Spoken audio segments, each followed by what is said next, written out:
Alors, nous revenons à notre préparation pour le soufflé glacé. Nous avons réalisé la meringue italienne et donc je l'ai débarrassée dans ce récipient en attendant de préparer le reste. Et donc, je reviens sur ma pâte à bombe que je vais réaliser maintenant. Donc, je reprends ma casserole que je n'ai pas lavée tout simplement parce que j'ai que de l'eau et du sucre qui restent dans ma casserole. Donc, je peux la reprendre tout simplement parce que je vais réaliser encore un sirop avec un petit peu d'eau. Je tourne mon tableau car je ne suis pas dans le bon sens. Donc je mets 50 g d'eau et je verse au milieu encore 70 g de sucre.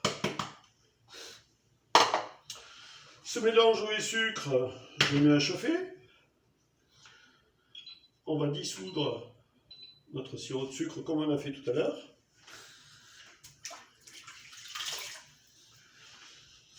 Et ensuite, ce sirop de sucre, tout simplement, je vais le verser sur des jaunes d'œufs que j'ai préparés ici. Alors, quand je vais verser mon sirop de sucre sur les jaunes d'œufs, tout simplement, je vais remuer avec un fouet. Je vais prendre un petit fouet. Voilà, alors déjà, je peux les casser un petit peu avant, les jaunes, de façon à avoir quelque chose d'homogène. Alors la pâte à bombe, il faut savoir qu'il y a plusieurs procédés pour la réaliser.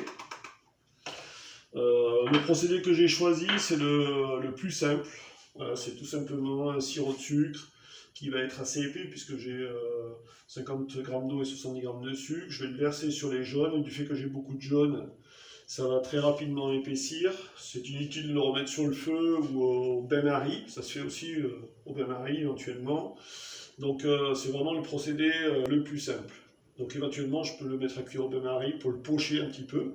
Il y a des pâtes à bombe qui sont réalisées avec un sirop de sucre cuit. Voilà, pour avoir une texture un petit peu différente, un peu plus épaisse. Voilà, donc ça c'est un choix. Voilà, là on fait au plus simple. C'est vraiment la pâte à bombe la plus facile à réaliser. Et c'est à la portée de tout le monde. Mon sirop est au point de bouillir. Voilà. Je laisse bien bouillir tout de même.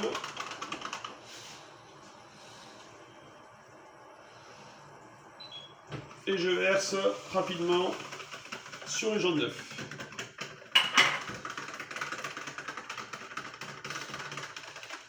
Voilà, j'ai mon mélange est prêt. Je le mets directement dans le batteur mélangeur.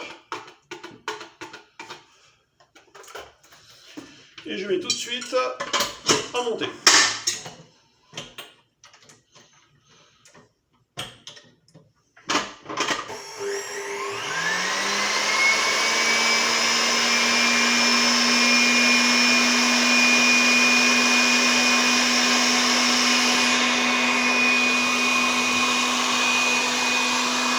Donc mon mélange monte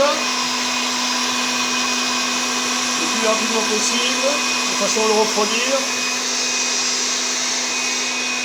Donc je répète, là ça sera ma base de la pâte à bombe. Tout est prêt, je vérifie, j'ai mon chocolat qui est fondu, j'ai préparé ma crème fraîche, et ensuite j'aurai plus qu'à faire l'assemblage de toutes les préparations. On va baisser un petit peu parce que ça éclabousse.